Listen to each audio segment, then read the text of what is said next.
What is going on, guys? Welcome back to the channel, and today we're going to be finishing off the extraction guide series, at least until I add a few more maps, and we're going to be focusing on Jabbas Palace this time. This was one of the better maps for extraction in Battlefront 2015, so I know a lot of people really do enjoy this map, but hopefully in the near future they will add some more maps just so the game mode isn't quite as stale, and if they do then I'll definitely be making a video on it at some point. So just like the Kessel guide, I'm going to be covering both the attacking and defending sides on this map. I'm going to touch on some of the best classes to use and how to use them to your advantage, as well as some of the best areas to be on the map and just general tactics about how to do well in extraction. So getting straight into it, the objective of the game as the attacking side on Jabbas Palace is to carry the payload from point A to point B within the allotted amount of time. The payload starts off at your spawn and you'll need to take it all the way up to the main room of the map, which is the first checkpoint. Once you get it there, you need to carry it all the way up the main staircase and over the Rancor pit, which is the second checkpoint. Once you're here, you'll have one more objective to make, which is all the way outside this door, and once you get it there, then you'll win the game. However, if you can't make it here before the timer runs out, then the defending team will go home with the win. So, starting off as the attacking side, I usually spawn in straight away as the assault class with my scan dart equipped, and straight off the bat, I'll use the scan dart at this main door to help my teammates get an idea of where the enemies are, at which point I'll push over to the right flank and try and sneak around the side of the enemies while they're distracted. You might run into a little bit of trouble every now and then, but if you stay on your toes, you should be able to win any gunfights you happen to find yourself in, and then from there you can push around behind the enemies and take a few out to help your teammates. Once you've managed to survive the first wave of enemies, try and get into a spot where the enemies will run straight past you, and then you can take a few more out and try and defend any more incoming enemies, as you can see here. At this point, all you really need to do is try and go on some big kill streaks. It might not seem like you're playing the objective, however, if you're taking out enemies, then it's going to be a whole lot easier for your team as a whole to push forward and get to the first checkpoint. Stay on the move and fall back if you do get overwhelmed, and you should be able to go on some really mean kill streaks. Now, on both the attacking and defending sides of the map, I really have to recommend using either the assault or officer classes. They're definitely the best suited for extraction. However, you can still do well with the other classes, you just need to make sure you're playing the correct role. No matter what class you choose, you just need to make sure you're playing the role of that class. So for example, as an assault, your job really is to play more of a slayer role and get up in the grill of your enemies to distract them from the rest of your teammates. As a heavy, it's your job to sit on the objective as much as you possibly can and try and lay down a bit of suppressing fire to scare away the enemies from the objective. As an officer, you're really just a support role to the rest of your teammates, and you can use either the squad shield or diffuser cards to try and help your teammates stay safe on the objective, as well as buffing their health with the battle command.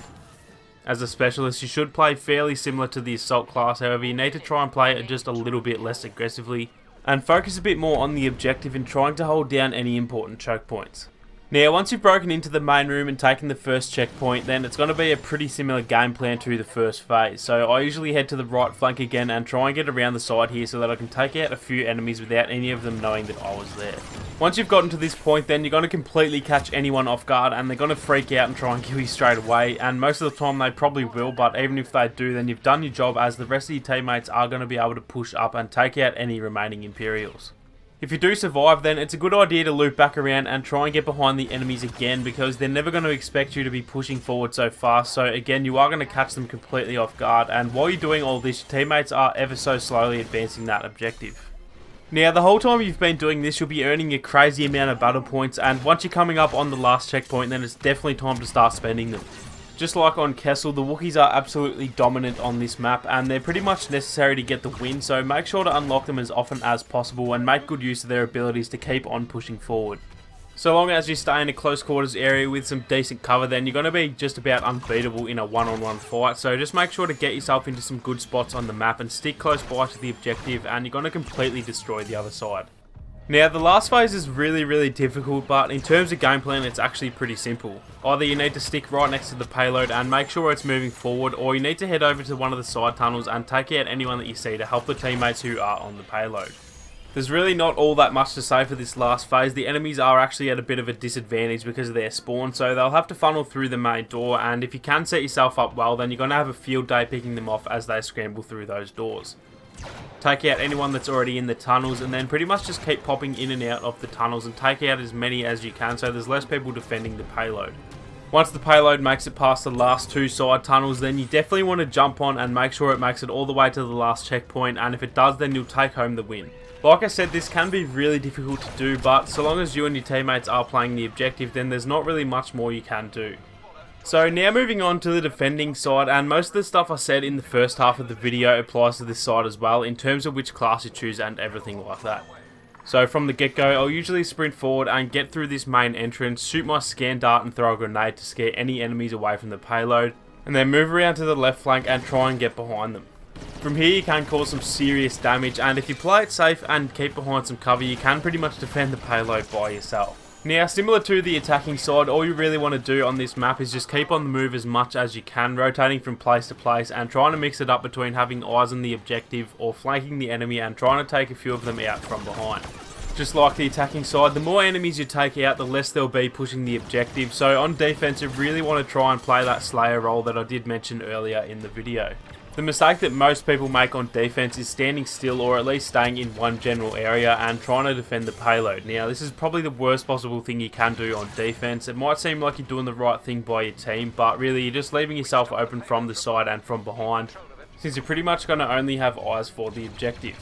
Instead, it's best to just keep running around the general area of the payload and just trying to take out enemies from unsuspecting areas. It gives you the best chance in a gunfight, as they're rarely going to know you're there. And not only that, but it just makes your movements unpredictable, which means it's pretty much impossible for the enemies to track you down and take you out.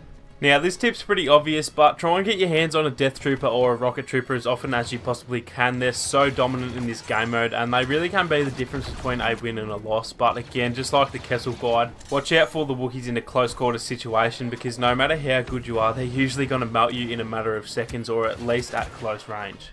So now onto the third and final checkpoint on this map, and this one would probably have to be one of the funnest to defend out of all the checkpoints in the game. You'll spawn outside, and it's definitely in your best interest to get inside as fast as possible to try and take control of this part of the map. Now, I know I'm going to sound like a broken record, but your best bet is to try and get side on or even behind the enemies if you can. This is going to take away their ability to hide behind the payload for cover, and they're rarely going to be expecting you to be so close to the payload as well. Once they do push you back outside the palace, then this is where it's going to get really crazy, and this last little tug of war is always so much fun, especially on the defending side. There's really not all that much I can say about this area. You just need to try your best to get behind some cover and try and put as much pressure on the enemies as possible. Not only that, but just making the most of your abilities as well. No matter what class you are, all your abilities are going to come in handy in this last little fight, so just make sure to keep firing and keep making the most of your abilities, and you should hopefully be able to come away with the win. So that's going to be it for our extraction guide series for now, guys. Like I said, as soon as they add a few more maps, I'll definitely keep this series going, but for now this is the last map to cover in this little series. If you did enjoy the video, then make sure to smash that like button down below to support the channel, and if you have any tips of your own, then definitely make sure to leave a comment down below and let us all know. If you're new to the channel, then feel free to subscribe for more Battlefront 2 content. I make heaps of different types of guide videos, as well as regular streams once my internet finally gets fixed again, so make sure to turn on your notifications so you don't miss out. Thank you guys so much for watching, and I'll catch you all in the next one.